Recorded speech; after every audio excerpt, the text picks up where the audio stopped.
kahihiyan mo. Ugat ang krus na pasadun mo, kung kamatayo na ang nagtanim. Ugat ang krus na pasadun mo, kung kamatayo na ang nagtanim.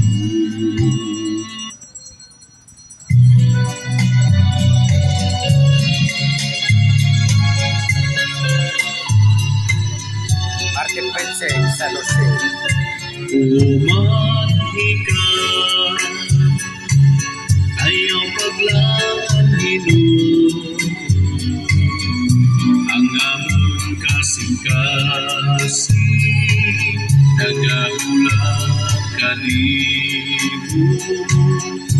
Umahi ka, uglang daging kadulo, ang mga kanasura nagmasuloko, ang pagdumo ug ang pagkamapahitaso nagdala ka namo sa dakong kapilihan. Umahi ka, ikaw ang ginaunuhan, luwasa kami sa kadautan.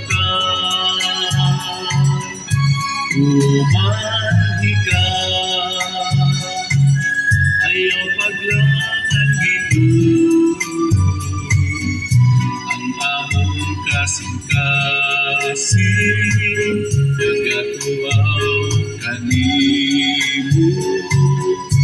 Umahi ka, tuburan sa kaayo, ang among kabubuton, likunon mo ang pagdumo ug ang pagkamapahitason naghanap ka namo sa dakong kapilihan. Umahi ka, ikaw ang among ginaunuhan, luwasa kami sa kadautan.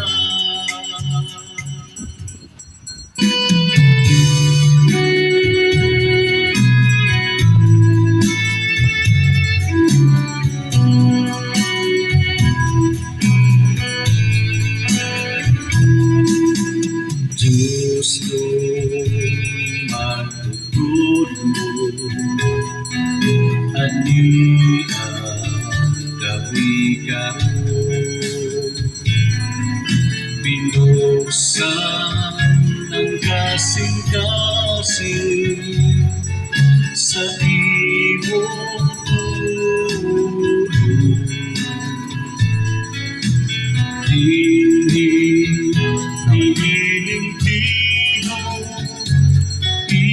Imo kami gitawan,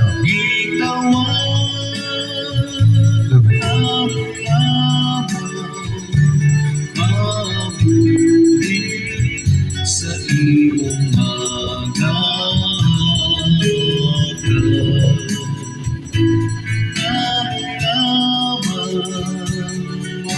mabuhi sa imong mga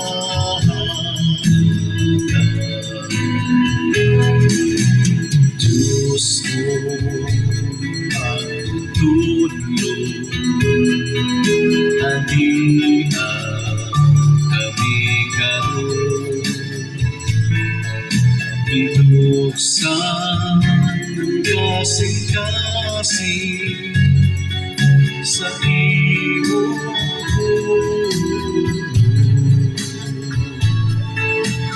imo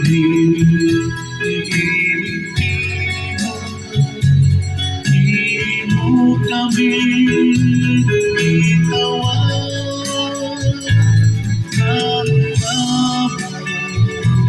mabuti sa imong mga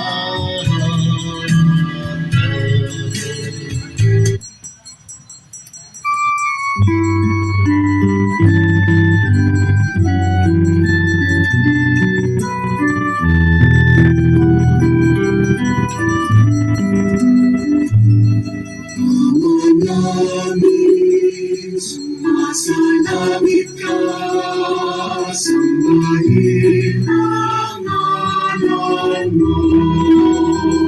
Mapasa amin ang kaharian mo, sundin ang loob mo. Dito sa lupa, para ng sa langit, bigyan mo po kami ngayon ng aming kakanin sa araw-araw at pagkawain mo kami sa aming mga sala para ng pagpapatawad namin sa nagkakasala sa amin. At huwag mo kaming ipahintulot sa tukso, at yadya mo kami sa lahat ng masama, sapagkat sa'yo ang kaharian, kapangyarihan at kapurihan, ngayon at magpakailanman. Ngayon at magpakailanman.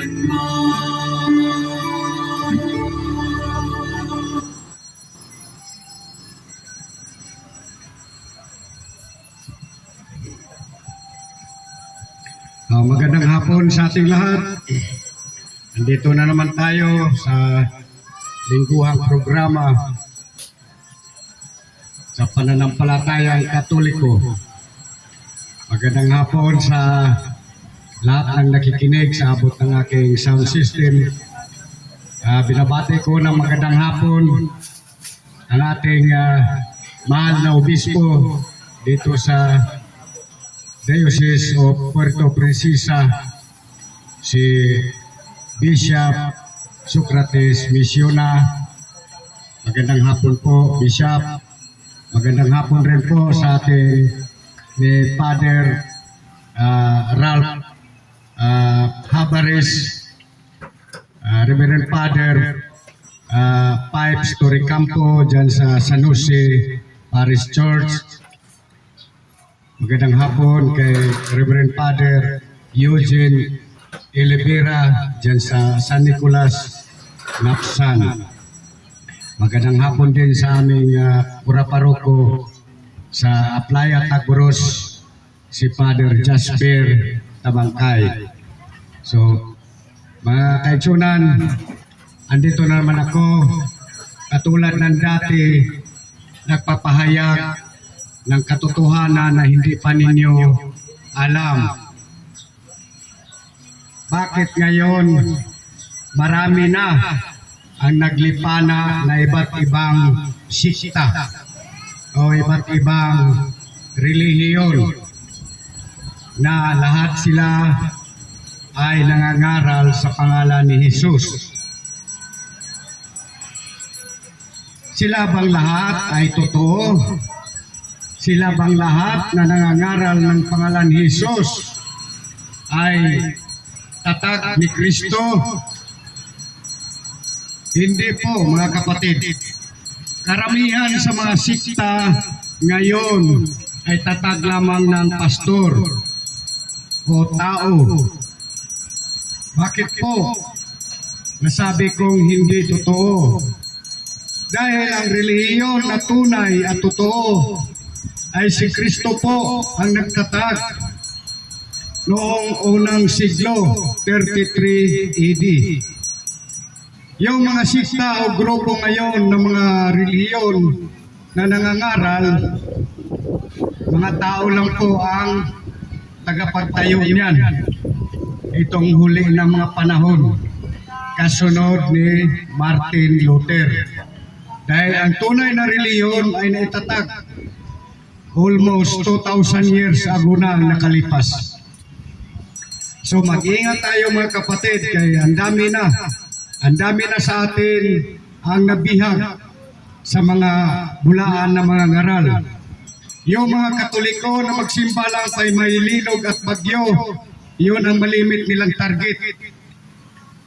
Yung mga Katoliko na musimba lang kung may sakit na kanser, tatawag lang sa Panginoon kapag matindi na ang karamdaman. Yun po ang malimit na lapitan sa mga bulaan ng mga ngaral. Ako maaari po na hindi pa ninyo kilala dahil bago lang itong programa dito, ang pananampalatayang Katoliko na inoorganisa bilang Catholic Faith Defender o ipagtanggol ang pananampalatayang Katoliko na matagal nang sinisiraan sa iba't ibang grupo ng mga relihiyon. Panahon na kami ay sumasagot sa mga paratang at mga pag-aakusa sa mga nangangaral sa inyong bahay. Dito sa palengke, mamayang hapon, mayroon din maglipana na magsangyaw, kunuhay sa pangalan at mayong balita kay Kristo. Pero ang kapalit niyan, manghihingi ng pira. Yung isang tao nagsasalita, 3 o 4 na tao nag-ikot-ikot nanghihingi ng pira sa mga tao dyan sa palengke. Hindi po yan totoong relihiyon mga kapatid. Pasensya na po, masakit man. Pero yun ay katotohanan. Yan po ay organisasyon o business. Inirehistro po yan sa Security and Exchange Commission. Once na isang grupo marehistro sa Security and Exchange Commission, yun po ay organisasyon. Hindi po yan totoo o tunay na relihiyon. Dahil ang tunay na relihiyon na Kristiyanos, matagal na lumaganap. At hindi po, ang tunay na Kristiyanos ay hindi po nagbahay-bahay. Hindi po umakyat-akyat sa mga bahay ng mga Katoliko. Yung mga umakyat sa inyo, yung mga nangangatok sa inyo, nagdala-dala ng Biblia, yun po ay mga bulaan. Ano pong bulaan? Mga hindi totoo na inutusan ni Kristo. Walang otorite na mangaral. Bakit ko sinasabi? May katotohanan ba sinasabi ko? Opo. Dahil ang iglesyang tatag ni Kristo, unang siglo pa lang, hindi lumitaw dito sa Pilipinas o hindi lumitaw doon sa Amerika. Yun ang tunay na reliyon na tinatag ni Kristo. Basahin natin kung ano ang hiwaga ng relihiyon na itinatag ng Panginoong Hesus. Ating basahin sa magandang balita, Biblia. Unang Timoteo, Kapitulo 3, versikulo 16. Ating basahin.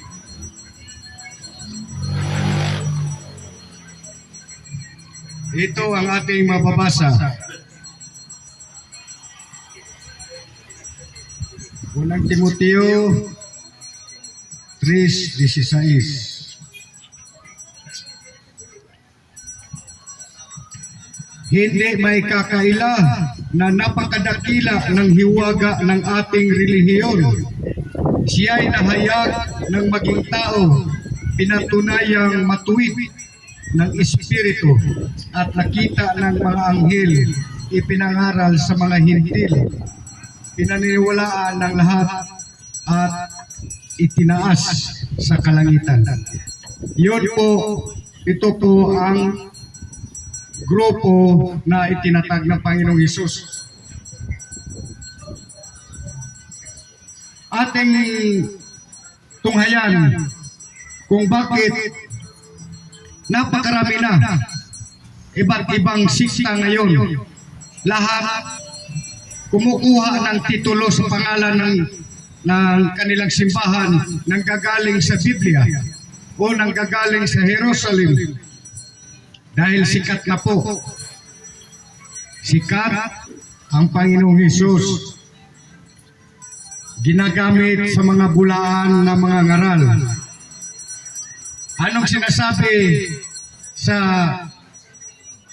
aklat ni San Tito, sa Tito 1:11?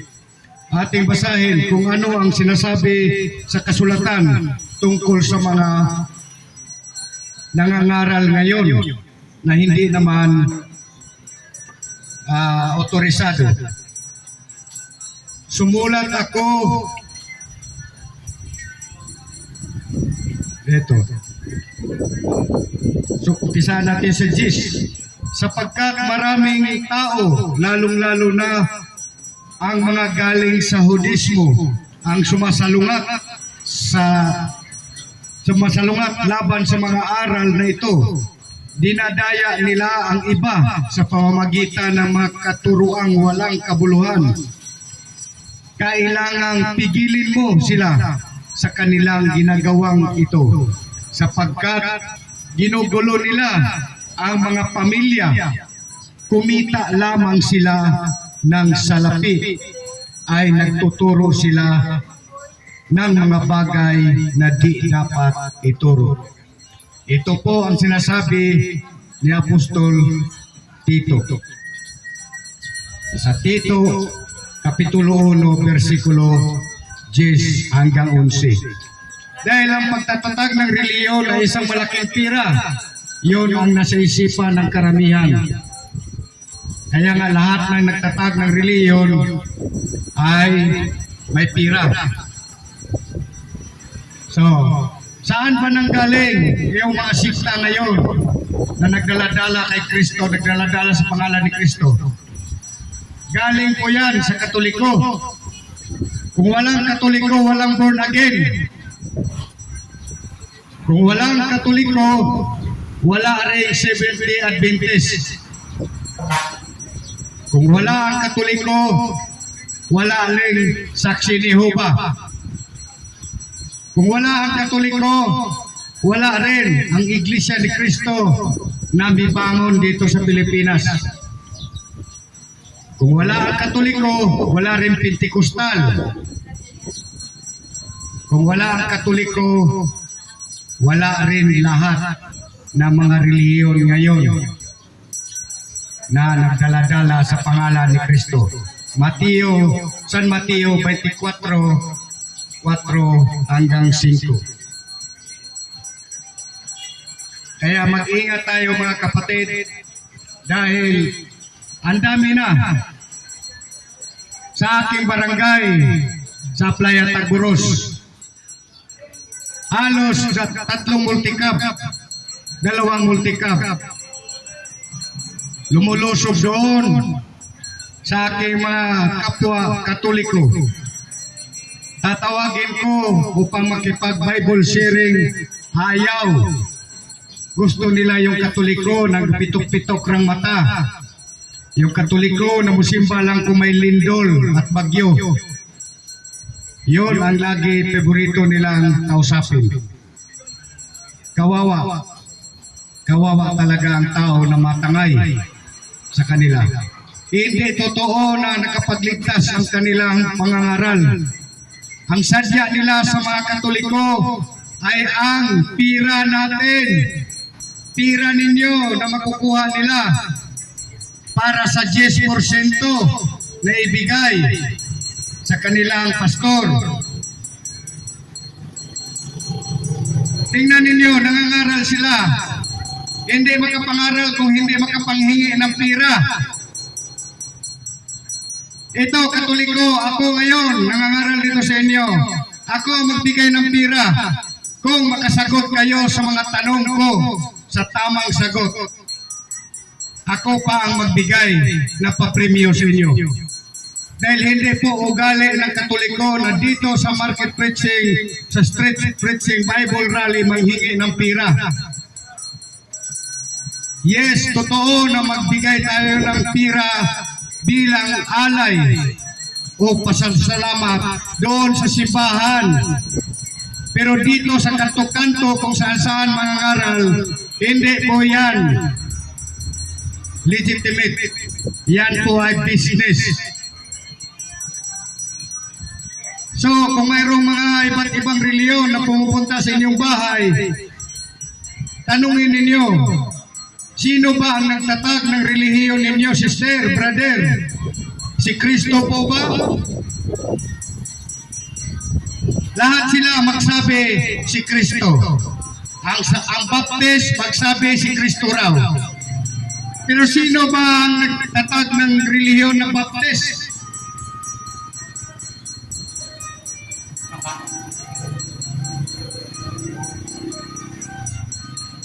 Mayroon tayong mga listahan sa mga iba't ibang relihiyon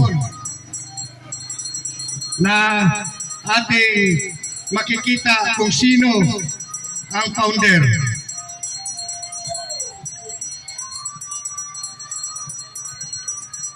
Dito ating makikita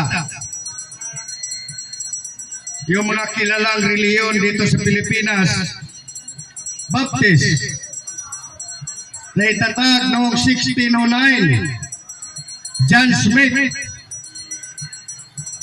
Yun ang pinakaunang grupo ng Baptist. Mayroon ding humihiwalay sa kanila, tinatawag naman na Bible Baptist. Mayroong United Baptist. So marami. Kung totoo sila, bakit nagkawatak-watak sila? Si Kristo po ay ayaw ng pagkabahabahagi. Ayaw po ng Panginoong Hesus na magkawatak-watak. Gusto po ni Kristo magkaisa tayo. Efeso 4:4 hanggang 6. Isang bautismo, isang Panginoon, at isang pananampalataya lamang. Kaya ang Iglesia Katolika, kung ano ang Ebanghelyo, buong Pilipinas, isa lang ang Ebanghelyo sinasabi. Hindi katulad sa ibang sikta, kung anong mapanaginipan ni pastor dito sa Puerto Princesa, yung Baptist na pastor, iba naman ang Baptist doon sa Surigao, kung anong mapanaginipan yon ang kanyang sabi sa kanyang mga membro. Pero ang Iglesia Katolika, iisa lang. Lahat, kahit saan ka bansa pumaroon, iisa lang. Bakit paborito ng mga ibang sikta na rekrutin ang Katoliko? Bakit ayaw ng mga ibang sikta mang-recruit sa Islam? Ayaw nila. Dito sila paborito nilang balik-balikan ng Katoliko. Dahil ang Baptist ayaw nila mag-recruit doon sa Jehovah Witness. Ang Baptist ayaw nila mag-recruit sa Iglesia ni Cristo. Dahil pareho lang sila protestante. Pareho sila. Kumbaga sa politiko, mga oposisyon sila sa simbahang Katoliko. Ang tawag naman, protestante. Sino ang amahan sa mga protestante ngayon? Si Martin Luther. Martin Luther is the father of all Protestantism. Since 1517, Martin Luther separated the true church, the Catholic Church. Humiwalay si Martin Luther sa simbahang Katoliko dahil gusto niya na pakasalan ang kanyang girlfriend. Nagpaalam siya sa Santo Papa pero hindi pinayagan. Kaya umalis na lang siya at nagtatag ng sarili niyang relihiyon na tinatawag na the Lutheran Church. Ano pa ang mga relihiyon na nandito kilala sa Pilipinas? Methodist, 1739. Ang may-ari ng Methodist, John and Charles Wesley. Episcopalian Church, 1789. Ang may-ari, Samuel Sebury. Mormons, o Jesus of the Latter-day Saints, na kilala sa tawag na Mormons, yung mga karamihan mga Amerikano. Kaya maraming nadadala ng mga Pinay kay akala apam. Ang nagtatag ng Mormons, si Joseph Smith noong 1827. Church of Christ, ito ang maganda.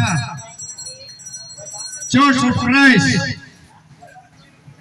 itinatag noong 1836 ni Alex Campbell sa Amerika. Kung ate itong Tagalogin, Church of Christ, Iglesia ni Cristo.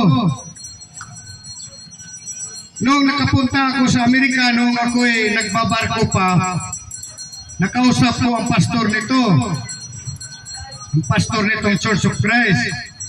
Tinanong ko siya kung naniniwala ba siya ni Jesus Christ bilang Diyos. Ang sabi niya, yes, si Jesus Christ ay Diyos na nagpakatao. Pero dito sa Pilipinas, Iglesia ni Cristo, kung ating Englishin, Church of Christ din, iba naman ang mga katuruan.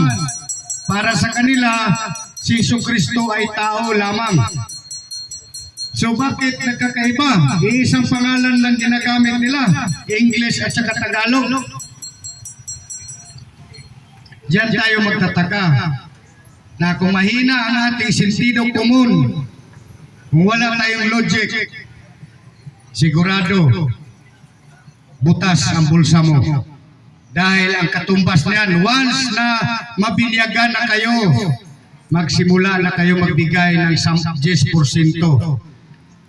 10% ang nababawas. Kung kayo ay tricycle driver, susumadahin ang inyong kita sa isang buwan. Kung konsensyahin kayo kung hindi kayo magsabi ng totoo. Pero ang katotohanan, wala silang karapatan maghingi ng 10% sa mga membro. Dahil hindi po sila binigyan ng authority na manghingi ng 10% sa kinikita ng mga membro. Sino lang binigyan ng otoridad na manghingi ng 10%? Noon, sa mga panahon nila ni Moises, yung mga pare na Levita, hindi pare na Pilipino.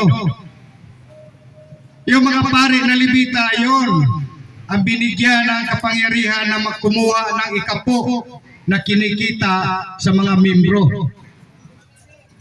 Pero hindi ang mga pastor. Yun ang masaklap. Kung sa Katoliko pa, kung nandoon pa sa Katoliko, bihira lang magsimba, Tapos kung magsimba man, halos di pa magbigay dyan sa sibot na ikot-ikot dyan sa simbahan. Dukot na dukot, hinahanap yung piso. Hinahanap yung maliliit na halaga. Pero kung mapunta na sa ibang sikta, adto na. Mapilitan na magbigay dahil bawal sa kanila ang bariya na magtaginting. Pinakapayat, 20 pesos. Plus, 10%. Yun ang masaklap. Tapos magtestimonya agad doon na sa Katoliko pa ko, nasinggero ko, sa Katoliko pa ko, sugarol ko. Yun ang kanilang testimony. Bakit? Turo ba sa simbahang Katoliko na pagkatapos ng misa maglasing kayo? Magsugal kayo? Mga bit kayo? Wala po. Wala pong sinasabi ang simbahang Katoliko. Pagkatapos ng misa, anong sinasabi ng pare? Humayo kayo mapayapa at dalhin ninyo ang pag-ibig ni Kristo. Pero totoo, aminin natin na sa simbahang Katoliko, sa relihiyong Katoliko, marami talagang badlungon. Marami talagang tawag natin sutil. Pero yun man ang batikos ng ibang siksa sa atin na sabi nila lahat ng masasama na sa Katoliko na simbahan. Totoo yan.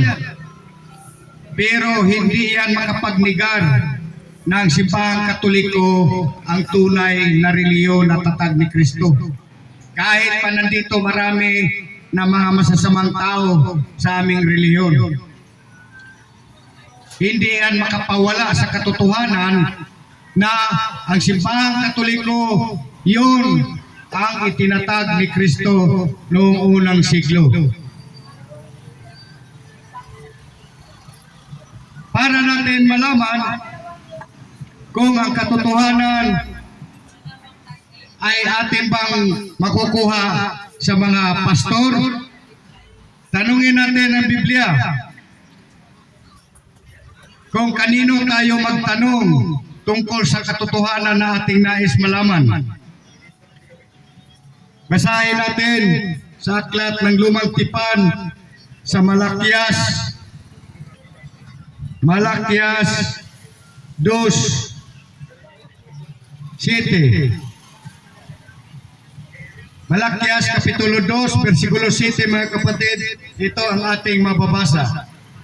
Tungkulin ng mga pari na ituro ang tunay na kaalaman tungkol sa Diyos. Sila ang dapat sangguniin ng mga tao tungkol sa aking kalooban, sapagkat sila ang mga sugo ni Yahweh na makapangyarihan sa lahat. Pari po ang ating tatanungin kung mayroon tayong gustong malalaman sa ating kaligtasan. Hindi po tayo magtanong, huwag po tayo magtanong sa pastor. Dahil hindi po tayo sasabihan ng buong katotohanan. Yan ang dapat nating ingatan. Ang Panginoong Hesus ba ay totoong nagtatag ng kanyang iglesia kung katauhan na tinawag ng Diyos? Sa Lumang Tipan pa lang, binabanggit na sa hula ni Propeta Daniel. Ating mababasa sa Daniel 2:44 ang hula patungkol sa sinasabi ng Diyos. Daniel Kapitulo 2, versikulo 44, magandang balita, Biblia. Sa panahon ng mga haring iyon, ang Diyos sa kalangitan ay magtatatag ng isang kahariang hindi maibabagsak kailanman, ni masasakop ninuman. Dudurugin ito at ganap na wawasakin ang iba pang kaharian at mananatili ito magpakailanman. Kaya hindi na makakabangon ang mga iyon kahit kailan. Sinabi dito na ang Diyos sa langit ay magtatatag ng kaniyang kaharian. So, mayroon ba itong katuparan sa bagong tipan? Ating basahin po sa Mateo 16:18. Ito po ang ating mababasa. Umpisahan natin sa Kapitulo 16 para may kunting karagdagang kaalaman. Mateo chapter 16 verse 16 to 18-19. Sumagot si Simon Pedro, "Kayo po ang Kristo, ang anak ng Diyos na buhay." So, nagtanong si Kristo sa kanyang mga apostoles, "Sino ako?"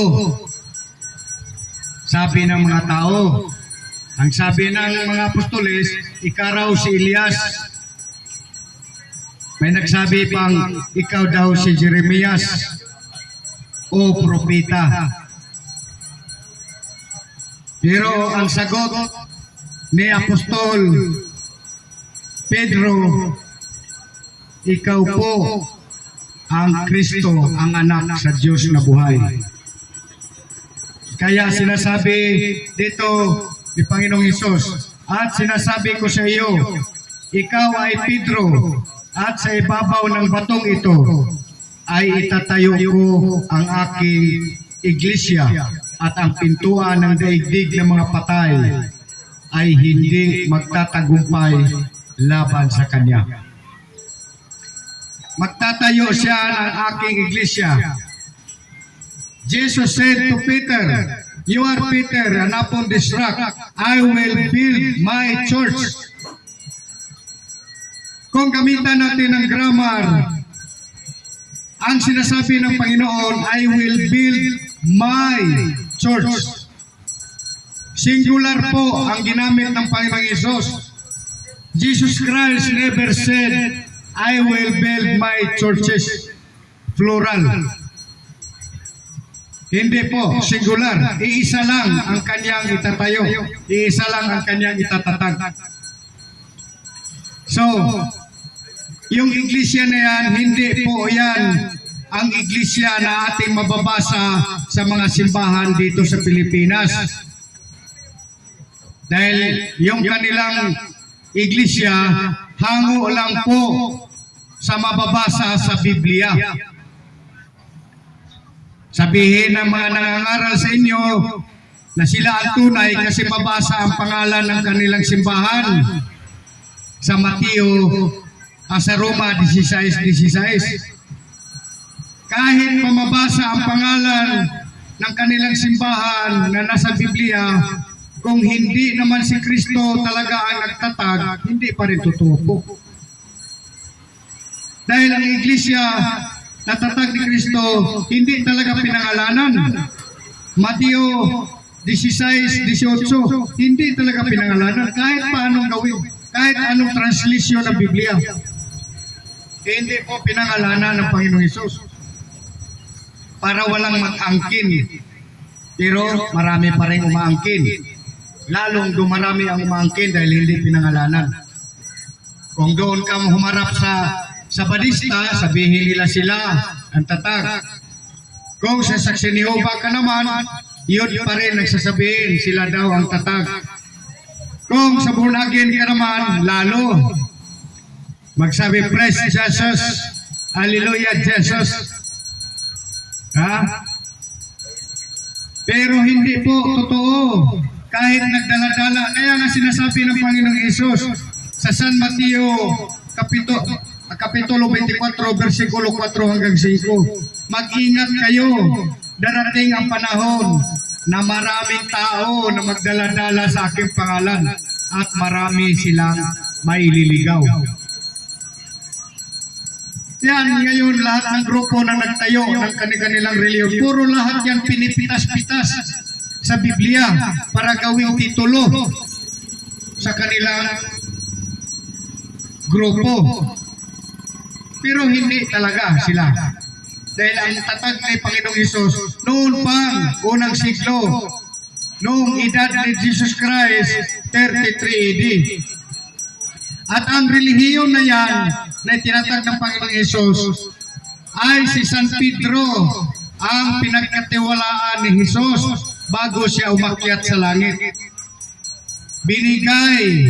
Binigyan si San Pedro ng susi sa kaharian ng langit.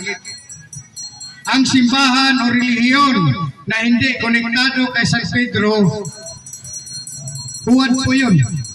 Hindi po yan totoo. Basahin natin sa San Mateo 16:19. Ibibigay ko sa iyo ang mga susi ng kaharian ng langit. Ang ipagbawal mo sa lupa ay ipagbabawal sa langit. At ang ipahintulot mo sa lupa ay ipahintulot din sa langit. Anong ibig sabihin po nito mga kapatid? Para sa kanila, sa ibang sikta, ang kanilang mga turo tungkol sa sitas na ito ay Espiritu Santo daw. Yun ang sabi nila. Yung iba naman ay katuruan ng doktrina. Hindi po, puro sila paltos. Ang ibig po sabihin nito, kung ating basahin sa Paraphrase Bible, sa ibang mga translation sa Biblia, nakalagay dito, authority. Basahin natin sa ibang Biblia, Living Bible, kung anong sinasabi. Kasi yung ibang mga sikta, diehard po sila gumagamit sa isang klase lang ng Biblia. Na sabihin nila, wala namang mabasang Katoliko sa Biblia. Paano mo mababasa ang Katoliko ng Biblia ang gamit mo ay Pilipino? Isa pa, ang salitang Katoliko, hindi po yan salitang Pinoy. Salitang Espanyol po yan. Katoliko. So, basahin natin. Mateo 16:19. Ito ang sinasabi.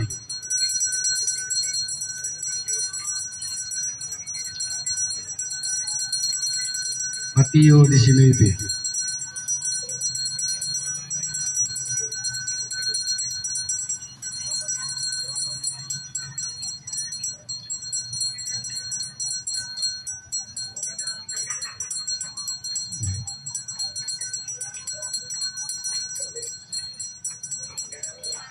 Ito. And I tell you are Peter,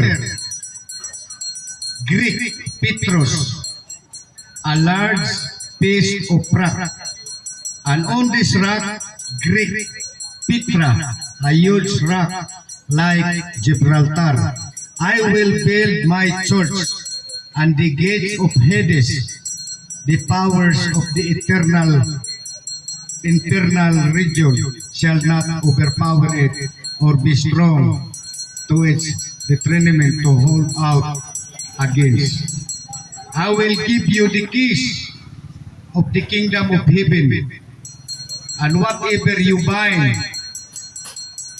declare to be proper and unlawful on earth must be what is already bound in heaven, and whatever you loose. Ano yung loose? Declare lawful on earth must be what is already loosened on heaven.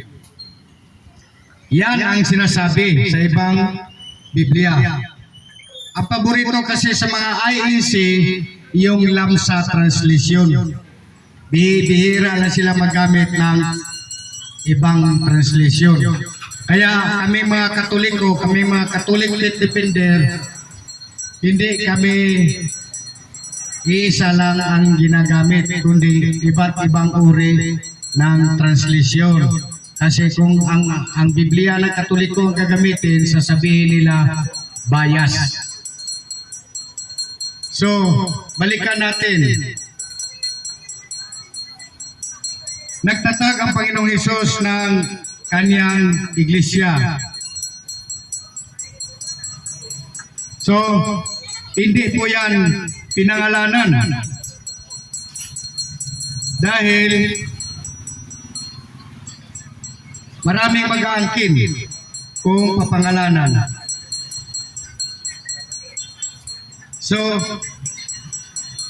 ang iglesyang tatag ng Panginoong Hesus ay hindi po tinanggap sa kanyang lugar, sa kanyang mga kababayan. Ating mabasa o basahin natin sa San Juan Kapitulo 1, versikulo 11. Pumunta siya sa kanyang bayan, ngunit hindi siya tinanggap ng sarili niyang kababayan. So hindi siya tinanggap. Kaya sinabi ni Jesus sa kanyang mga alagad na ating mabasa sa San Mateo Kapitulo 28, versikulo 19 hanggang 20. Inutusan niya ang kanyang mga apostoles, kaya't habang kayo'y humahayo, gawin ninyong alagad ko ang mga tao sa lahat ng bansa. Bautismuhan ninyo sila sa pangalan ng Ama at ng Anak at ng Espiritu Santo. Turuan ninyo silang sumunod sa lahat ng iniutos ko sa inyo. Tandaan ninyo, ako'y kasama-kasama ninyo hanggang sa katapusan ng panahon. So, yon ang iniutos ni Kristo sa kanyang mga apostoles. Kaya humayo ang mga apostoles sa iba't ibang lugar.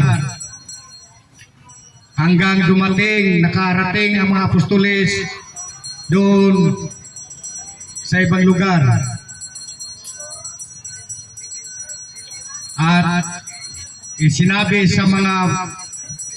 ni Kristo sa kanyang mga alagad na ang kanyang simbahan ay para sa lahat ng bansa. Mabasa natin sa San Marcos Kapitulo 11, versikulo 17. At tinuruan niya ang mga tao ng ganito, hindi ba't nasusulat ang aking tahanan? Tahanan ay yun ang simbahan. Ang aking tahanan ay tatawaging bahay, dalanginan ng lahat ng bansa. Ngunit ginawa ninyo itong lungga ng mga magnanakaw. Kaya ang simbahan o ang iglesyang tatag ni Kristo ay pandaigdigan, universal, worldwide.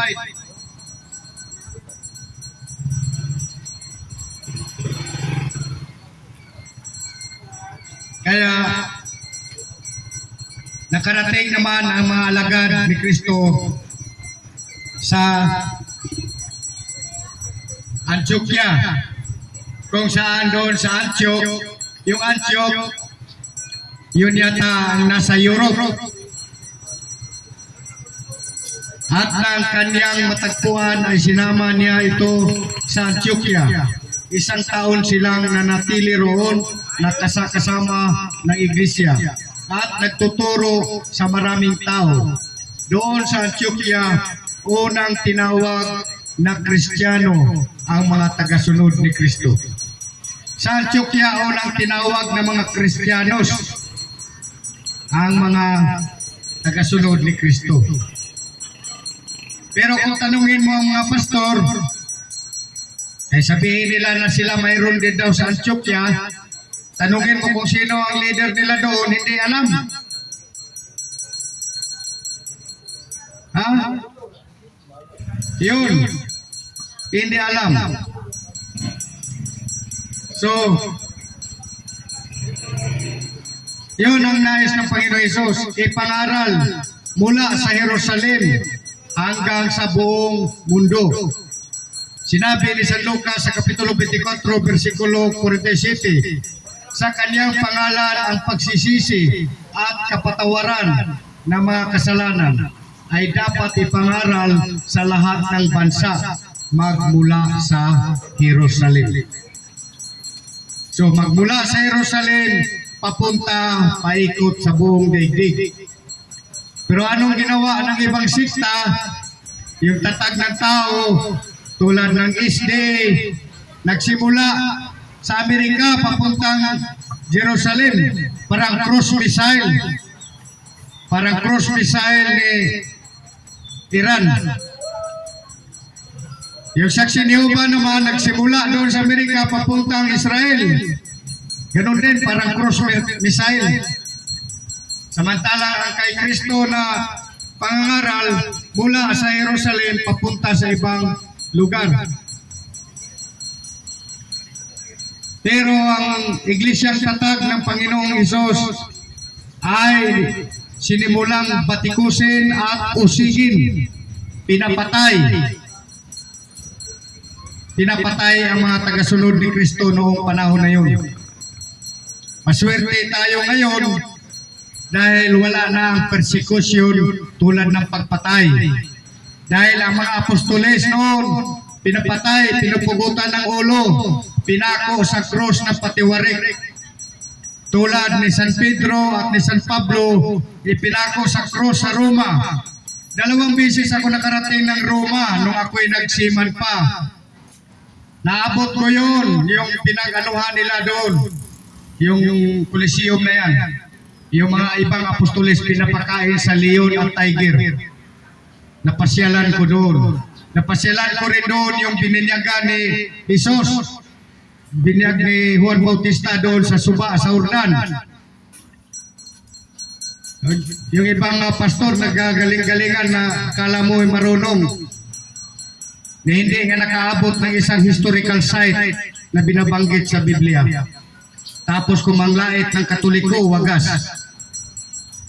Bakit patraidor ang kanilang style? Andito ako, Catholic Faith Defender. Dito kayo magtanong, magtalakayan tayo, friendly dialogue, wala lamang physical. Ay masama yun. Argumento sa argumento lang. Pwede kayo magtanong, kung iba ang relihiyon nyo, kung hindi kayo Katoliko, hindi kayo sangayon sa aking mga sinasabi, lumapit lang po kayo dito, mag-friendly dialogue tayo base sa argumento na katotohanan. Bible and standard reference ang ating pagbabatayan. Kung tutol kayo na ang simbahang Katoliko ay tatag ni Kristo, dahil lahat naman tayo nagkiklaim, lahat ng Kristiyanos nagkiklaim na sila ang tunay na tatag ni Kristo. Ganon din kami, mga Katoliko, nagkiklaim kami na kami ang tunay na tatag ni Kristo. At least nag-claim kami, mayroon kaming proof of evidence. May maipapakita kami na mga ebidensya. So sino yung pastor o mga membro sa mga sikta na nakikinig sa akin, ilang linggo na ako pabalik-balik dito, mag-usap tayo. Kapatiran na kwan. Katulad doon sa Mindanao ako, mayroon din ako kausap na balik Islam. Maganda ang aming talakayan. Walang personalan, walang bilo-debil. Kung makakaintindi yung nakikinig sa iyo, di papunta sa iyo. Wala tayong siraan. Katotohanan ang ating pag-usapan. Kung tutol kayo ng Katoliko itatag ni Kristo, ito ang tanong. Magbigay ako ng pira, papremyo. Kung masagot ninyo with standard reference, kung masagot ninyo with standard reference, kung hindi si Kristo ang nagtatag sa Iglesia Katolika, sinong tao? Saan itinatag? Anong taon? Yun, dalhin ninyo ang pangapat, magdala kayo ng 100 na ebidensya. Hindi pwedeng kapitulo ba, versikulo laway. Magdala kayo ng World History of Religion. Pagpapatunay na sabihin, katulad nung nakausap ko nung nakaraan ng founder na ng Katolikong Simbahan ay si Constantino, pastilan, pagkaluwi. Kawawa naman sa... Wala talagang common sense talaga. Si Constantino ay converted sa Katoliko bago mamatay si Emperor Constantine. Tapos yun ang sabihin, yun ang nagtatag. Ganon din ang sinabi ng IEC, 1914. Kung ano-ano na lang tinuturo, Constantino, Ignacio, ang nagtatag ng Iglesia Katolika. Pumunta kayo rito. Bago kayo pumunta, kumpletuhin ninyo ang inyong supporting documents. Kaya mayroon ako dito mga dokumento. Kung hindi si Kristo ang nagtatag o founder ng Simbahang Katoliko, sinong tao? Magpangalan kayo. Kailan at saan? Ipakita niyo sa akin yung inyong mga ebidensya. Hindi pwede yung haka-haka lang, hindi pwede yung private opinion, private interpretation, hindi pwede yun. Kaya kung sa husgado tayo, kailangan mayroon kang maipakita na dokumento. Pwede tayo mag-private, mag-friendly dialogue. Kung paniwala mo ng inyong sikta o inyong grupo ang tunay na tatag ni Kristo, pwede tayo mag-friendly dialogue. Tindigan ko na ang Katolikong Simbahan ang tunay na tatag ni Kristo. Tindigan mo rin ng inyong simbahan ang tunay. At diyan tayo magpapakitaan ng mga pruiba. Hindi pwede na bunganga-bunganga lang. Salita-salita lang. So, yun ang katotohanan. Dahil ang Iglesia, ang tatag ni Kristo, nakarating sa Antioquia at doon unang pinangalanan, unang tinatawag na Kristiyanos. Pero ang simbahan na itinatag ng Panginoong Hesus sa Jerusalem ay inuusig, pinapatay. Saan natin mabasa sa aklat ng mga gawa? Gawa, Kapitulo 8, versikulo 1 hanggang 2. Ito ang ating mababasa. Gawa,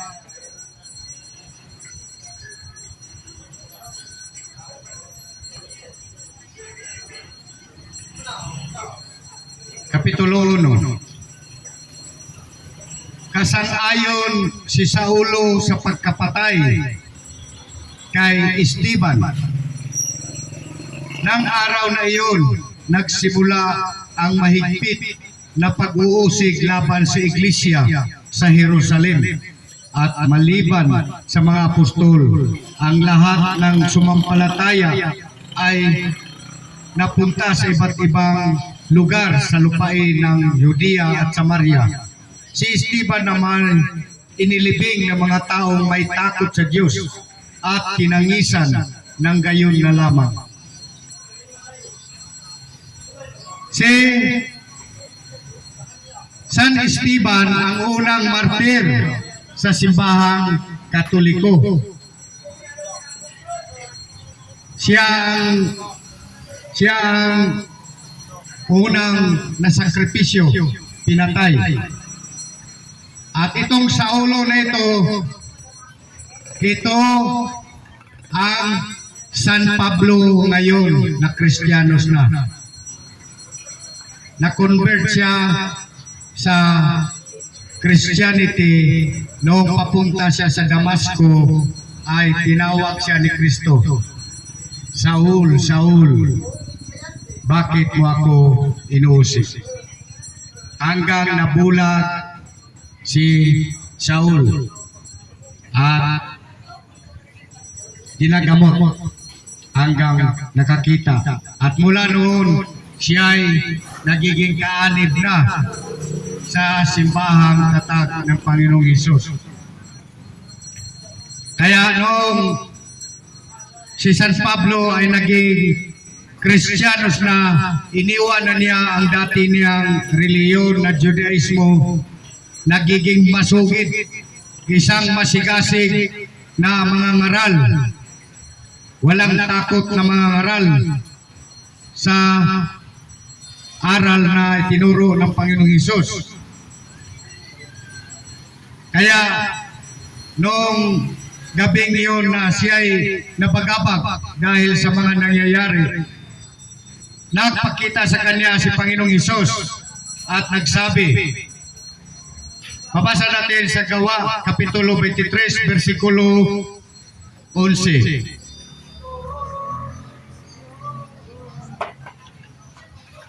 Kinagabihan, nagpakita ang Panginoon kay Pablo at sinabi sa kanya, lakasan mo ang iyong loob. Nagpatotoo ka tungkol sa akin dito sa Jerusalem.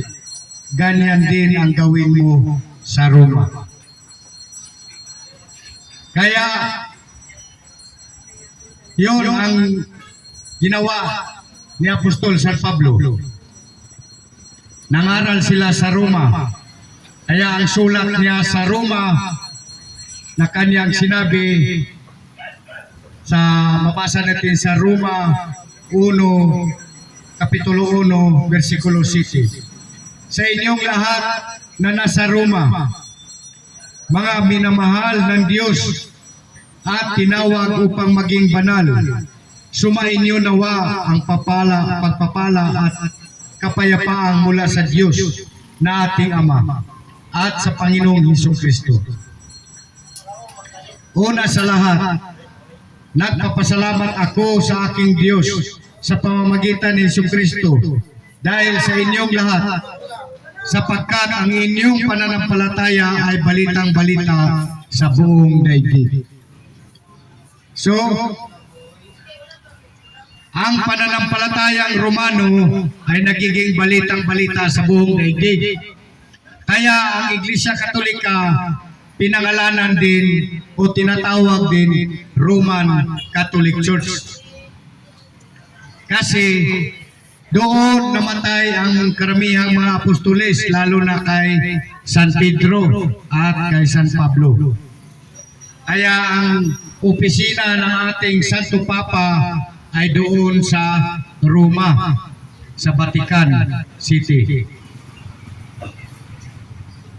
Sa awa ng Diyos, nakadalawang bisis din akong nakapasok sa St. Peter's Square Basilica dyan sa Roma. Noong ako ay isang seaman pa. Buhay pa noon si John Paul Disikan.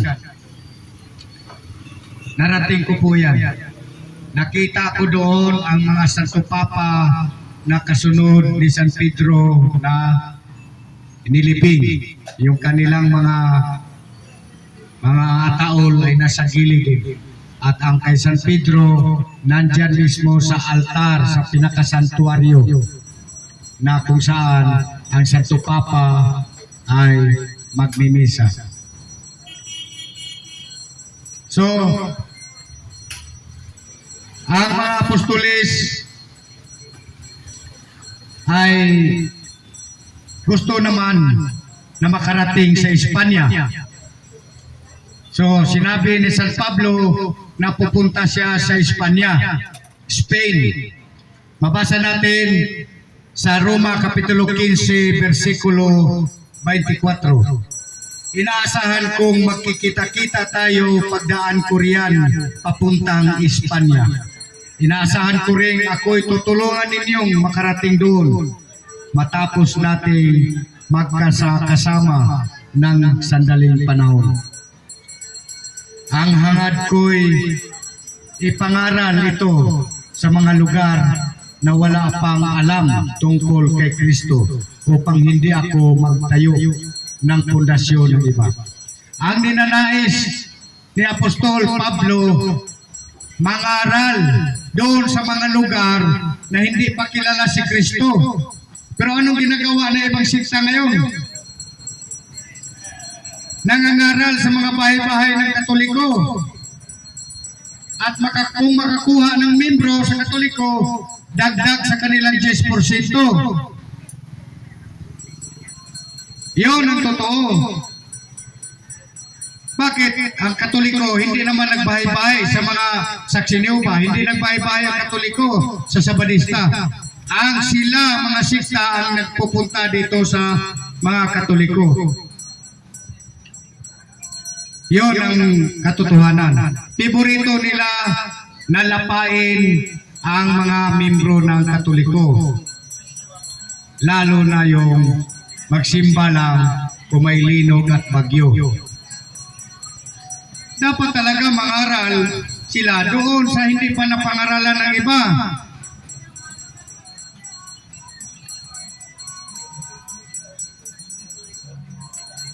So,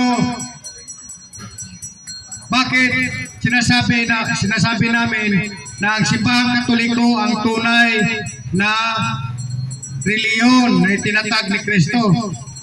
Dahil si Kristo po ang pinakapunong pari sa simbahang Katoliko. Punong pari. At ang kanyang mga kasama, ang kanyang mga katauhan ay mga pari din. Alangan naman, general ka sa army, ang mga tao mo, mga tanod. Alangan naman kung general ka sa pulis, ang mga tauhan mo ay construction workers. So, kung si Kristo ay pinunong pare, ang kanyang mga apostoles ay mga pare din. Kaya, babasa natin sa Revelation chapter 1, verse 6, sinabi rito, ginawa niya tayong isang lahi ng mga pari na naglilingkod sa kanyang Diyos at Ama. Kay Hesukristo ang kapurihan at kapangyarihan magpakailanman. Amen. Dito sa pahayag o Revelation chapter 5 verse 10, ginawa mo silang lahing maharlika at mga pari na itinalaga upang maglingkod sa ating Diyos at sila'y maghahari sa lupa. So, ang lahat ng pare ay pastor. Pero hindi lahat ng pastor ay pare. Kundi pastor-pastoran lang. Ano bang ibig sabihin ng pastor? Yun po ay salitang Espanyol. Cura paroko. Tagapangalaga sa isang kapilya. Yun ang pastor. Inaangkin nila yung Episo 4:11. Ay may mabasa kasi pastor doon. Hindi po sila ang tinutukoy doon. Ang mga pare yun. Lahat ng katangian ay nasa pare ang binabanggit doon.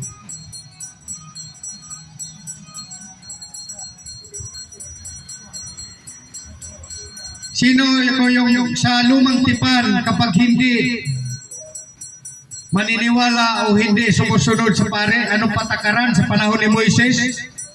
Basahin natin sa Deuteronomio Kapitulo 17, versikulo 12. Ito ang sinasabi. Papatayin ang sinumang hindi susunod sa katuruan ng pare o sa hatol ng hukom. Sa ganitong paraan, ninyo aalisin ang kasamaan sa inyong sambayanan. Ito ang nakatala sa lumang tipan. Delikado, pisikal talaga.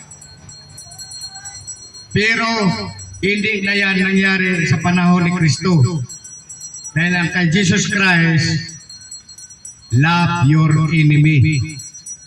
Mahalin ninyo ang inyong kaaway. Bakit Bakit ko sinasabi na si Kristo ay pinunong pare? Dahil si Kristo ang nagtatag. Si Kristo ay Diyos na nagpakatao, nagkatawang tao. Si Kristo ay higit pa kay Moises. Basahin natin sa aklat ng Hebreo, Kapitulo 3, versikulo 1. Mga kapatid, sa pananampalataya at kasama sa pagkatawag ng Diyos, alalahanin ninyo si Jesus, ang sugo ng Diyos at ang pinakapunong pari ng ating pananampalataya. Napakalinaw po, kapatid. Si Kristo po ang pinakapunong pari, hindi po pastor.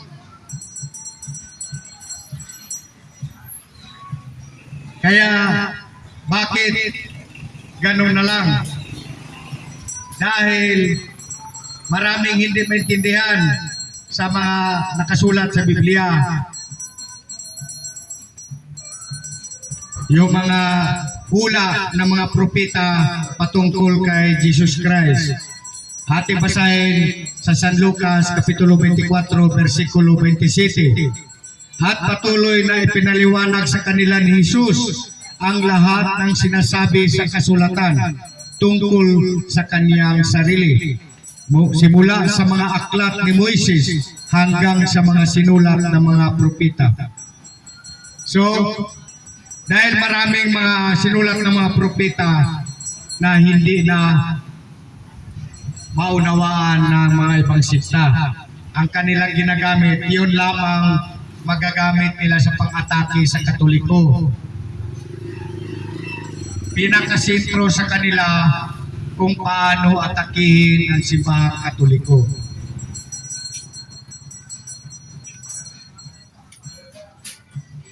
Kaya, nung makarating sa Espanya, ang pangangaral ni Kristo, nakaabot naman dito sa Pilipinas. Sinong apostol na nagpaiwan sa Espanya? Si Apostol Santiago. Si Apostol Santiago, iyon ang nagkomisyon sa isang pari na Espanyol, si Father Pedro Valderrama, isang Espanyol na pari na isinama kay Ferdinand Magellan sa kanyang pag-adventure dito sa Pilipinas. So, noong March 16, 1521, dumating dito sa Pilipinas ang Iglesia Katolika. Noong time na yon, wala pang ibang reliyong Kristiyanos noong panahon na yon. Wala pang Sabadista, wala pang Saksi ni Jehovah, wala lahat, kundi Katoliko lang.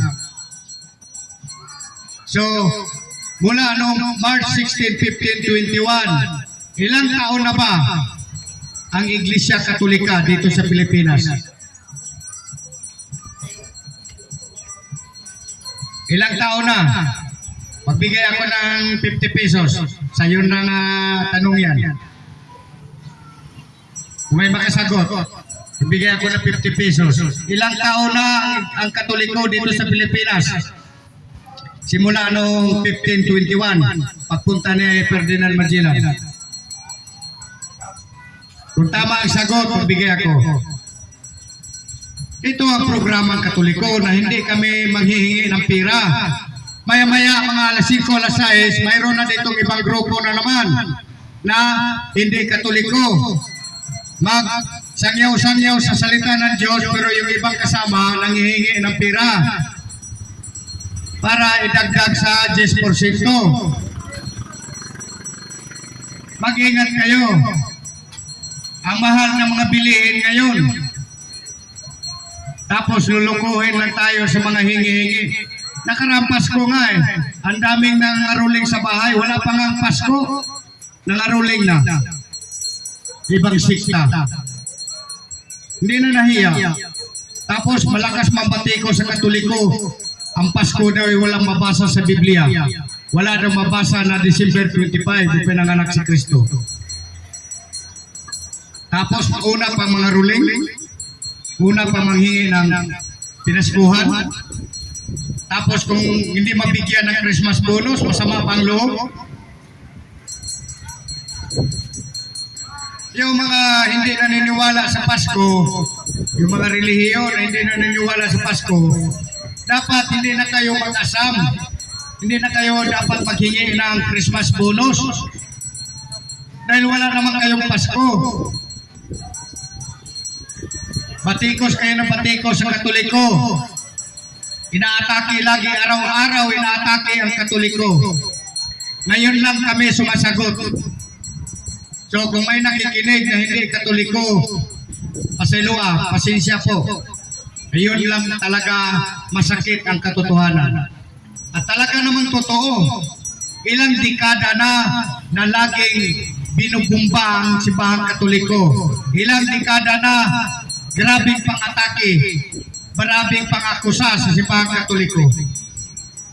Hindi lang kami umimik, pero panahon na sagutin kayo sa mga kasinungalingan at mga pang-aakusa ninyo sa simbahang Katoliko. Banal ang aming simbahang Katolika dahil si Kristo ang nagtatag nito. Sa inyo hindi banal dahil pastor lang nagtatag yan. Kung mayroon mang tutol sa sinabi ko, lumapit sa akin, magtalakayan tayo. Dahil may listahan ako ng mga iba't ibang reliyon dito sa mundo kung kailan ay tatag at sino ang nagtatag.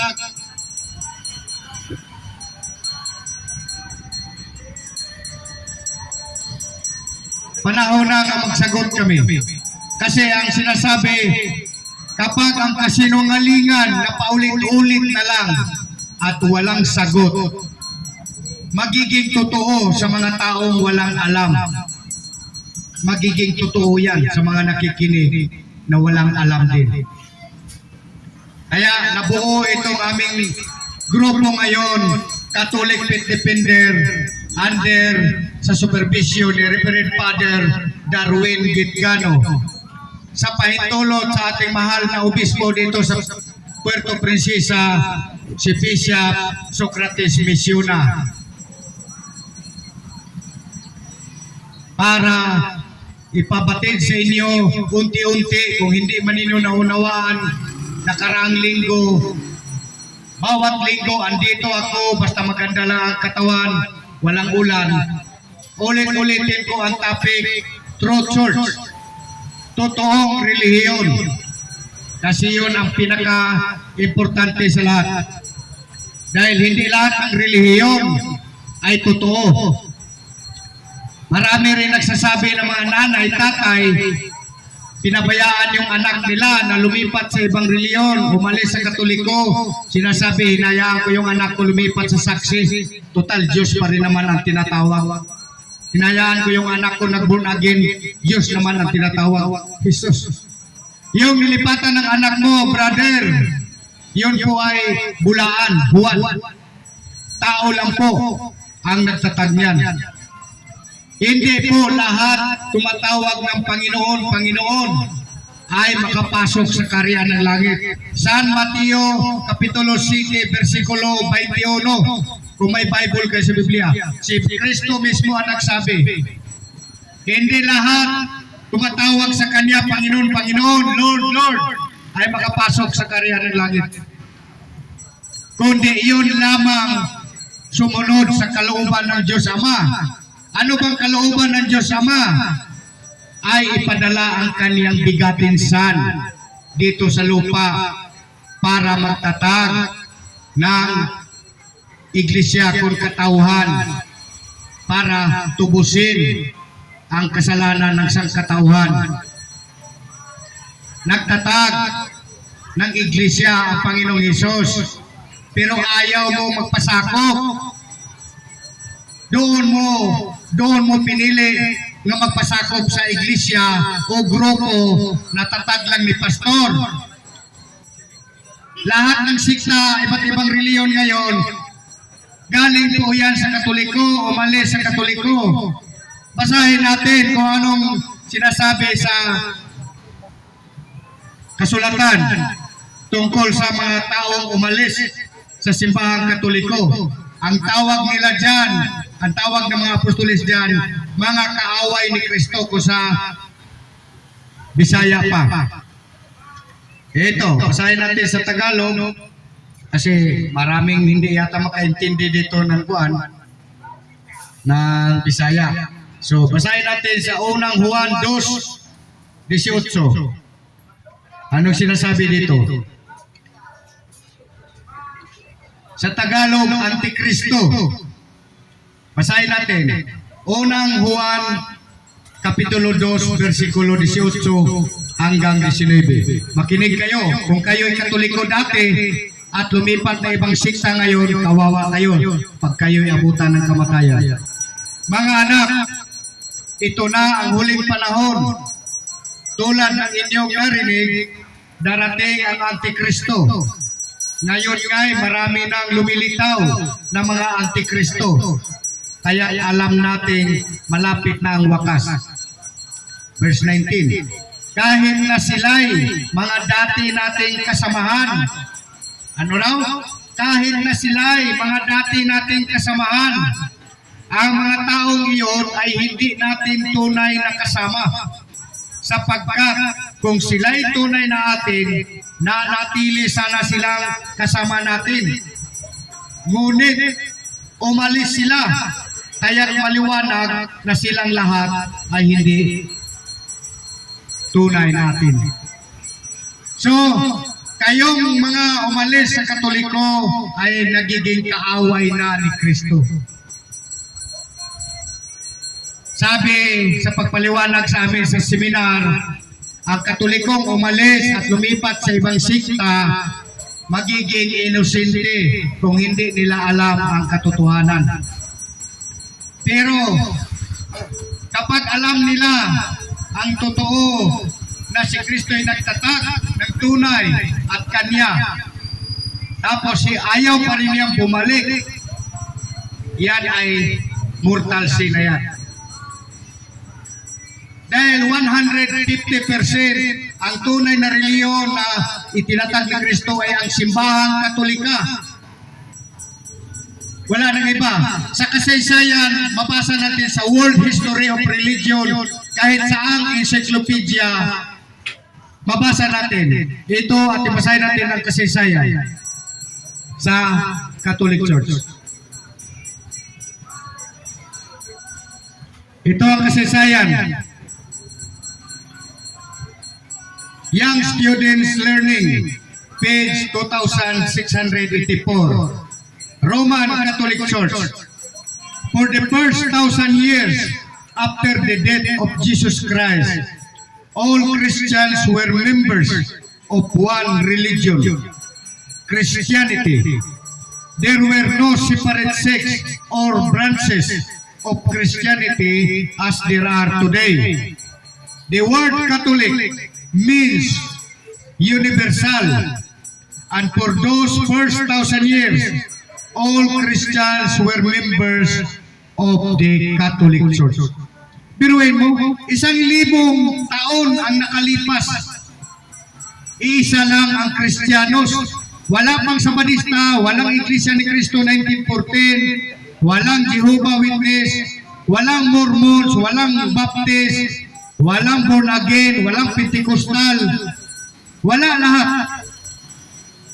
Dahil ang sinundan lang naman nila ng mga sikta na yan, si Martin Luther, isang paring Katoliko na umalis sa simbahang Katoliko. Kailan umalis si Martin Luther sa simbahang Katoliko? 1517. Dahil hindi pinayagan sa Santo Papa na mag-asawa siya sa isang madre. Dahil natukso si Martin Luther sa hita na puti.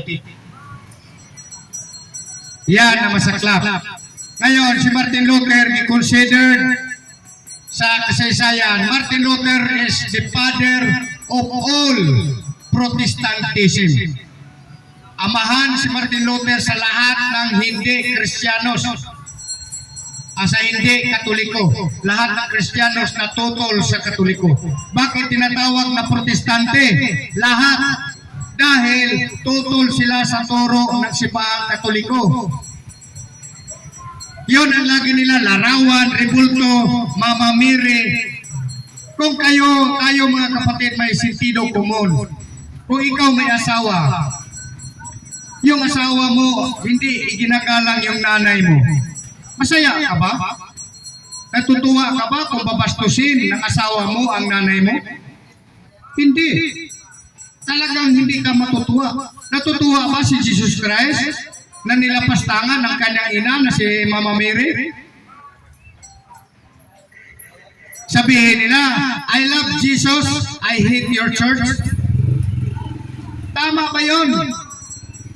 Na ang mahalang nila ang Panginoong Hesus, pero ayaw nila magpasako sa simbahan at tatag ni Kristo. Doon sila sa simbahan at tatag ng tao. Hindi yun. Kaya dapat talaga tayo ating alamin ang katotohanan. Huwag tayong basta-basta maniniwala sa mga sabi-sabi.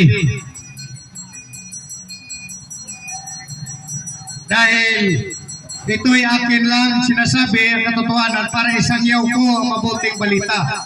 Ayaw kong itago ang mga mabuting balita ng aking natutunan dahil ito'y magiging kasalanan ko rin.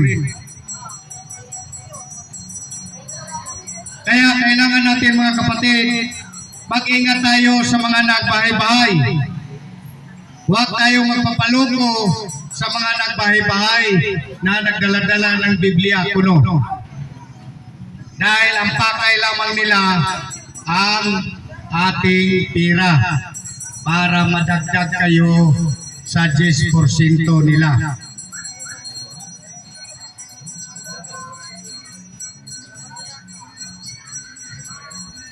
Kung mayroong tutol sa aking sinasabi, kung hindi kayo sumang-ayon ng Iglesia Katolika tatag ni Panginoong Hesus, then pumunta kayo rito, sabihin ninyo kung sino ang nagtatag ng simbahang Katoliko, kung hindi si Kristo, sino, kailan at saan. Pang-apat, magdala kayo ng inyong mga supporting documents na inyong mga ebidensya. Hindi pwede ang mga private opinion lang. Saan ba galing itong 2026? Marami sa atin, kahit mga Katoliko, lalo na ang hindi Katoliko, maraming hindi alam kung saan nanggaling itong 2026 o 2026. Batikos ng batikos yung ibang mga sikta, wala namang ibang alam kundi batikos lang. Tapos, gumagamit pa naman ng kalendaryo. Saan ba galing yung kalendaryo natin? Sinong gumawa niyan? Simbahang Katoliko ang gumawa ng kalendaryo natin ngayon. Si Pope Gregory ang gumawa ng kalendaryo. Dahil ang pinakaunang kalendaryo ay Egyptian calendar, Julian calendar sa Israel, Chinese calendar ng mga Inchik, at itong Gregorian calendar sa simbahang Katoliko. Pero lahat tayo gumagamit ng kalendaryo sa Katoliko na kasabit sa ating bahay. Makatoliko man o hindi, gumagamit sa kalendaryo na pinamunuan o ginagawa ni Santo Papa Gregory. Saan galing itong 2026? Ito ba ay ang edad ng mundo natin ngayon? Dahil si Adan namatay, ang edad ni Adan namatay ay 930. So, 930, halos lang mag 1,000. Yun ba, ito bang edad na ito ng 2026 ay kasali na doon sa panahon ni Adan? Sino makasagot? Magbigay ako, papremyo. Ito ang magandang programa sa Katoliko. Magbigay ng papremyo kung may makakasagot. Sa ibang sikta, sige salita-salita dyan ng megapon. Pag tanungin mo, ayaw sumagot. Ayaw magpatanong. Sasabihan kang istorbo. Gusto lang nila, sige lang hingi-hingi dyan. Pero itong programa sa Simbahang Katoliko, maghahayag sa inyo ng totoo. At hindi manghihingi ng inyong pera, kundi magbigay kami, magbigay ako ng papremyo kung masagot ninyo ang aking mga tanong. Saan galing itong 2026, itong taon ngayon? Nakaraang taon, 2025. Sunod taon, 2027. Saan galing? Magbigay ako ng papremyo.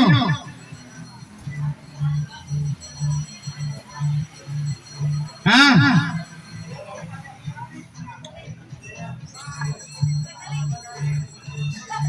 Oh, saan galing, sister?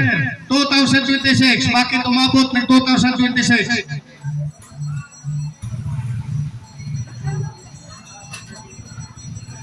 Yan.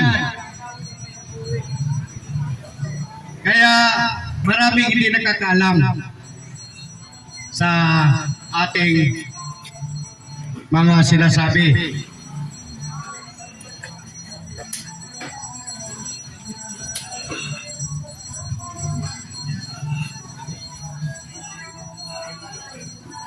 So, wala makakasagot sa ating mga tanong.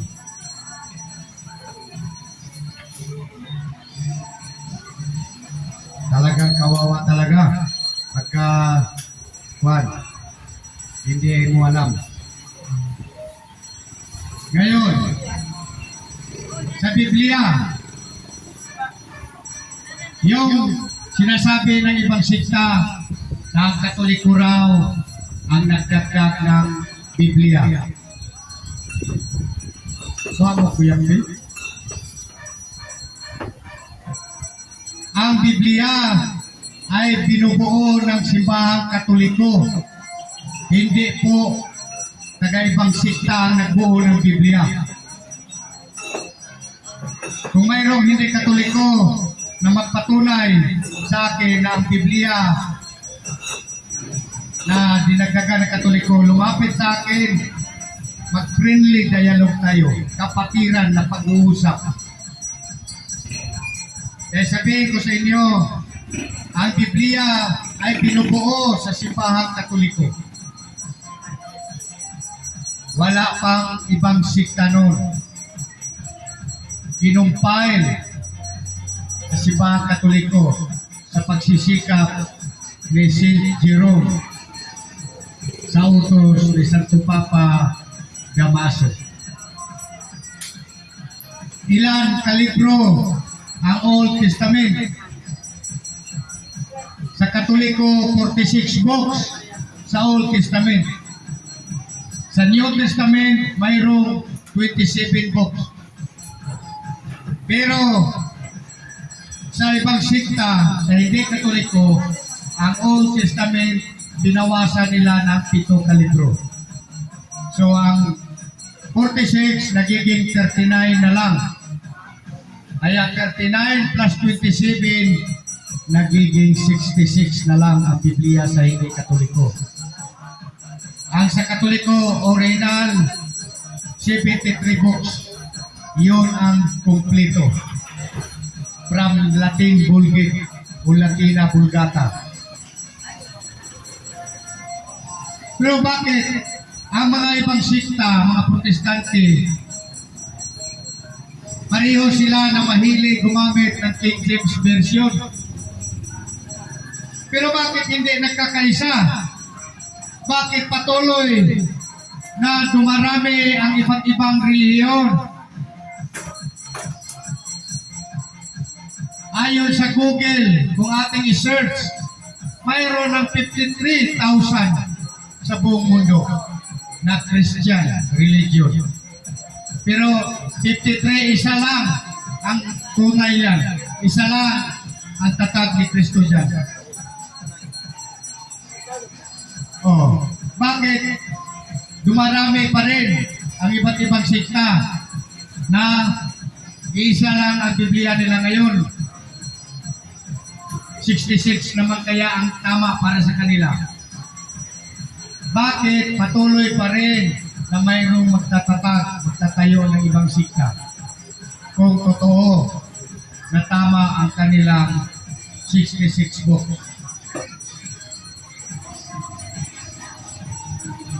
So, yun ang problema. Dahil, kaya dumarami ang reliyon ngayon dahil sa pagkanya-kanya lang ng basa. Magbasa-basa ng Biblia, tapos pagkasunod buwan, magtatag ng kanya ng grupo. Mamili ng sita sa Biblia, gawing title sa kanyang grupo. Kaya dumarami. Private interpretation. Sariling pangunawa lang sa Biblia. Dahil para sa kanila, ang Biblia lang ang source of truth para sa kanila. Hindi po tama ang kanilang sinabi. Hindi po totoo na ang Biblia lamang ang source of truth, kundi ang iglesia na itinatag ni Kristo. Yun. Unang Timoteo 3:15. Basahin natin. Hindi po ang Biblia. Dahil wala pa ang Biblia, nangaral na ang mga apostolis. Ang Biblia, produkto sa Katoliko na simbahan. Unang Timoteo 3:15. Ito. Unang Timoteo kapitulo 3 versikulo 15. Upang kung hindi man ako makarating agad, ay malaman mo rin kung ano ang dapat na maging ugali ng mga taong kabilang sa sambahayan ng Diyos na buhay, sa iglesia na haligi at saligan ng katotohanan. Haligi at saligan ng katotohanan. Ang iglesia ang haligi at saligan ng katotohanan, hindi ang Biblia. Dahil wala pang Biblia noon, nangaral na mga apostolis. Kailan lamang diproklama ang Biblia? Kailan lang pinakilala ang Biblia sa mundo? O, kung mayroong makasagot, kahit hindi Katoliko man o hindi Katoliko, magbigay ako ng papremyo. Ano? Kailan ipinakilala ang Biblia dito sa mundo? Kailan? At sino ang nagpakilala ng Biblia? Magbigay ako ng 100. Sa born again, manghingi ng pira. Ako, hindi. Ako pa magbigay. Basta tama ang sagot. Kailan iproklama ang Biblia at sino ang nagproklama ng Biblia? 100 ang papremyo.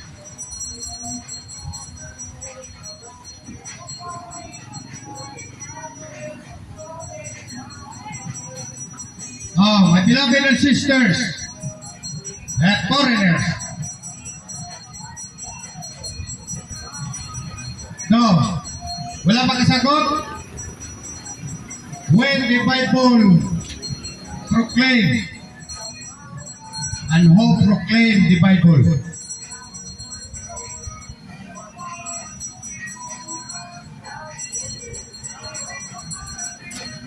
Yan ang problema. Dahil basa lang ang basa ng Biblia, sabihin nila Biblia lang ang paniwalaan. Kung hindi nakasulat sa Biblia, hindi na maniwala. Ang dami pang nangyayari sa panahon ni Kristo na hindi na nakasulat sa Biblia. Iyon ay dapat pa rin tanggapin at paniwalaan. Juan Kapitulo 1, versikulo 25. Sino? Makakasagot. Dahil kuwan ako, mamaya-maya, alam kong nandiyan na siguro yung ibang mga sista, nakikinig lang sa akin, saka na lang siguro maglatag yun, mga dilim-dilim na. Dahil marami-rami ng tao, kaya makakahingi-hingi na sila ng bari-bariya. Ito programa natin ng Katoliko. Kami ang magbigay ng pira para matuto kayo, mag-search kayo. May cellphone na tayo ngayon. Itanong ninyo lahat. Mayroong AI Meta sa Messenger. Magtanong kayo. Mayroong ChatGPT. Mag-search kayo. May Google. Madali na mag-search kayo. Hindi na katulad dati na magpunta pa tayo ng library. Ngayon, lahat ng tao may cellphone na.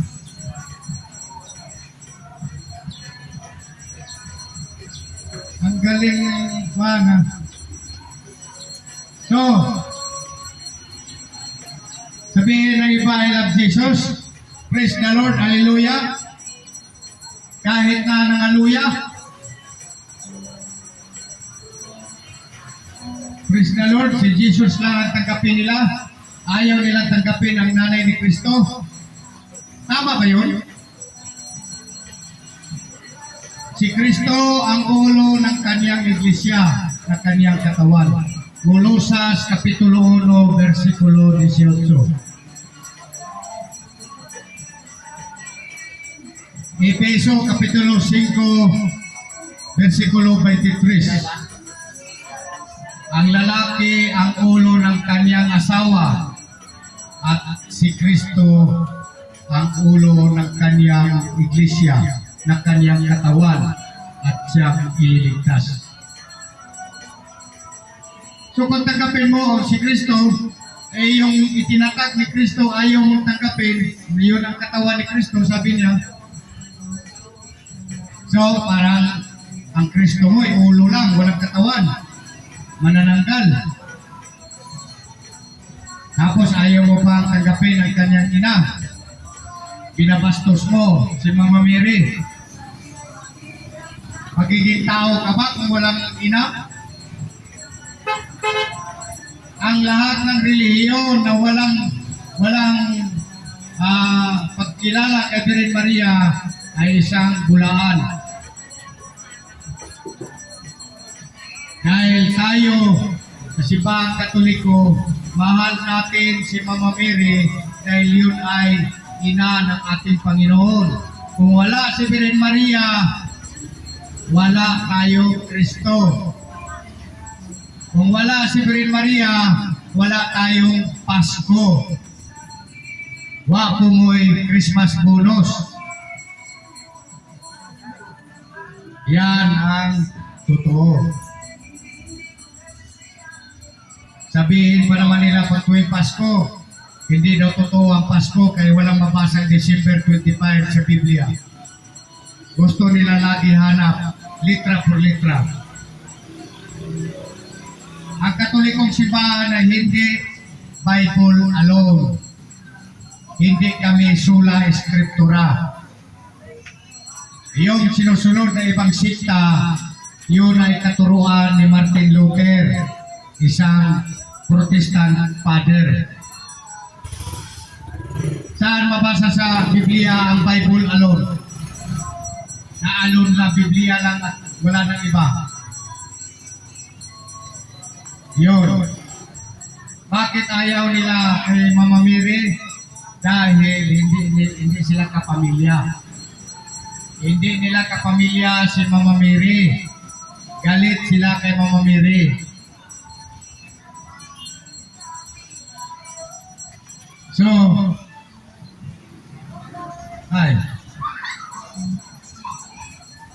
kaya lahat ng mga sikta o relihiyon na hindi kumikilala kay Virgin Maria Yan po ay lahi ng Ulupong. Yan po ang sinasabi doon sa Lumang Tipan sa Genesis 3:15. Dalawang lahi lang ang binabanggit ng Diyos noon. Dalawang lahi lang. Lahi ng babae na si Virgin Maria, ng kanyang anak ay si Jesus Christ, at lahi ng bitin ng Diablo. So dalawang lahi lang. So kanino kang lahi? Dahil lagi mong binabati ko si Virgin Maria, lagi mong inaatake si Virgin Maria, ikaw ay lahi ng Diablo. Lahat ng sikta, lahat ng relihiyon na umaatake kay Virgin Maria ay lahi ng Diablo. Lahi ng Diablo. Dahil yan ay malinaw na isinulat sa Genesis 3:15 tungkol lang sa dalawang lahi. Laging mag-aawayin ang lahi mo at lahi niya ay laging mag-aaway. So walang iba na simbahan na nagmamahal at nagrespeto kay Virgin Maria, kundi ang simbahan Katoliko lamang. Bakit? Dahil ang simbahan Katoliko ay itinatag ng Panginoong Hesus na anak o ipagkatao ni Virgin Maria. So wala na magtanong. Dahil nandito handa akong sumagot sa mga tanong. Wala makasagot doon kung kailan iproklama ang Biblia. 200 na. Ibigay ako 200. Kailan iproklama ang Biblia at sino ang nagproklama? 200. Magligpit na ako. Bukas sunod linggo na naman, magkita-kita tayo. Wala. Oh, homework sa iyo yan, homework. So kung mayroong ibang sikta, mamaya, alam ko na ako lang ang hinihintay. Pag alis ko, sigurado namang mayroon namang mga lubo na ikot-ikot dito. Sana makipag-friendly dialogue sila. Huwag nilang sirain yung aking mga kasamahan sa Katoliko. Dahil handa ako makipagharap sa inyo, mga ibang sikta. Kayo pumupunta noon Sabado sa Playa Taguros. Bakit lagpasan lang yung bahay ko? Kung talagang dala-dala ninyo ang katotohanan at nangangaral kayo ng katotohanan, bakit ninyo ako lagpasan? Anong sabi ni Apostol Pedro? Unang Pedro 3:15. Kapag mayroong magtanong tungkol sa iyong pag-asa, dapat lagi kang nakahanda na sumagot. Hindi kayo sumagot eh. Lagi lang ninyo paborito na atakihin mga Katoliko na magsimba lang kung may lindol at bagyo. Mga Katoliko na magsimba lang kung may cancer o may stroke. Tapos kung sayawan ng ibang reliyon, magyango-yango lang. Pagkasunod buwan, tuwag ilungsan na doon sa suba. Ayaw ninyo magsimba sa Katoliko, 1 oras lang ang misa sa pare. Doon kayo sa ibang sikta na tagkalating araw, 1 araw ang simba. Hinginan pa kayo ng 10%.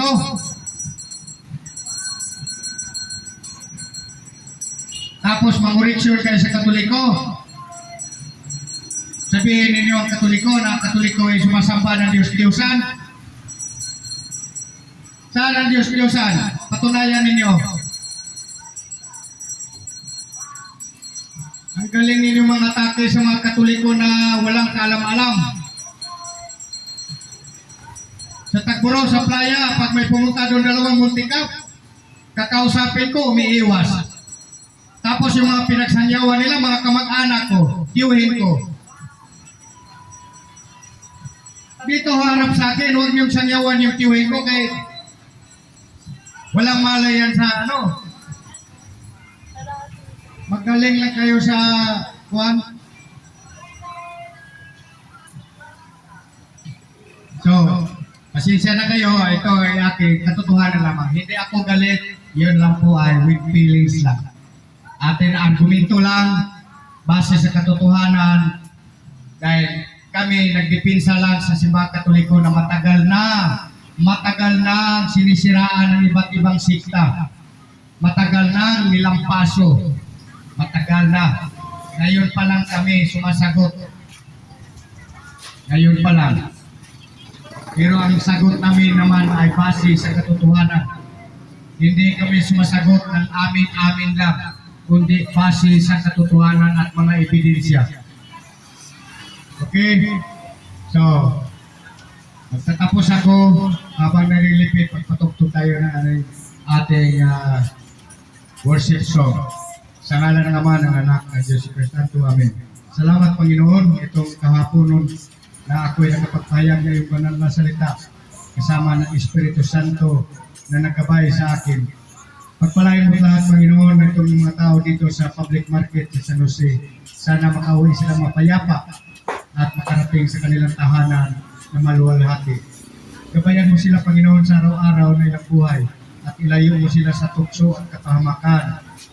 Ilayo mo sila, Panginoon, sa mga nangangaral ng hindi mo pinahintulutan o hindi mo sinugo, Panginoon. Dahil andito ako, dito kami programa sa iyong simbahan na magtatanggol sa iyong simbahan, Panginoon, na matagal nang sinisiraan, matagal na inalimura at inaapi, lalo na ang banal na larawan ni Birhen Maria. Tulungan mo kami, Panginoon, na aming may paliwanag sa mga tao na nakikinig.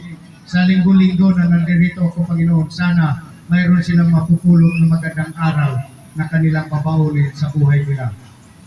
Ang lahat na ito, Diyos Ama, iniling ko sa pangalan ni Jesus, na aking Panginoon at tagapagligtas. Amen. Alam ng Ama, Anak, at Espiritu Santo. Amen.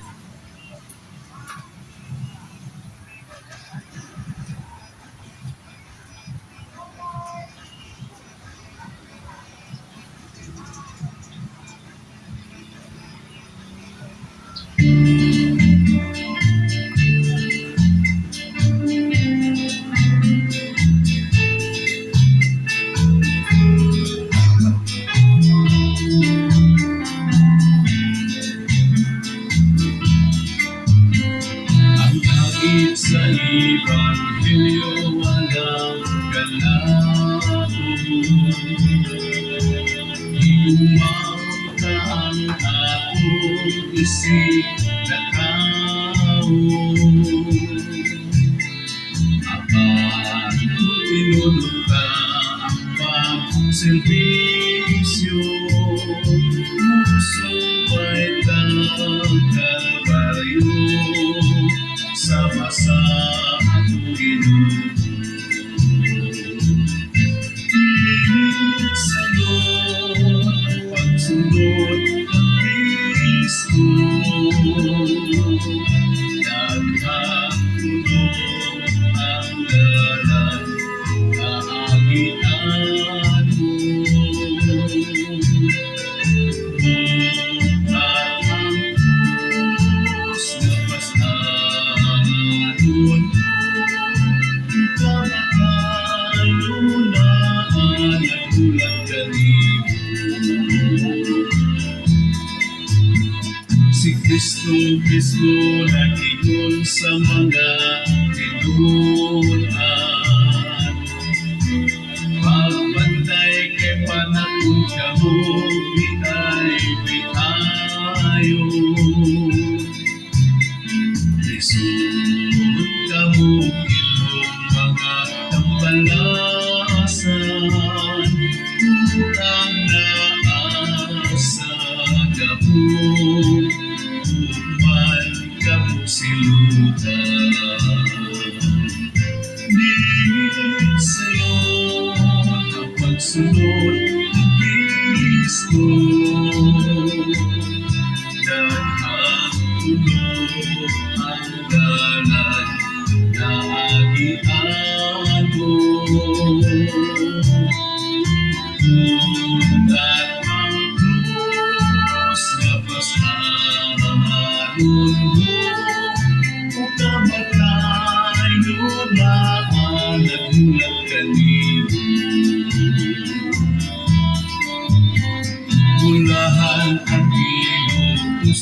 sa ilang pinupuan.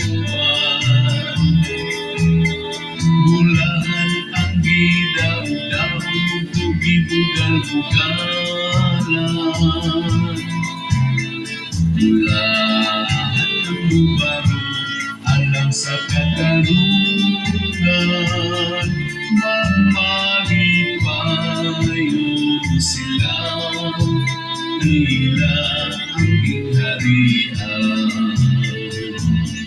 Dilig sa'yo ang pagsunod ng Kristo.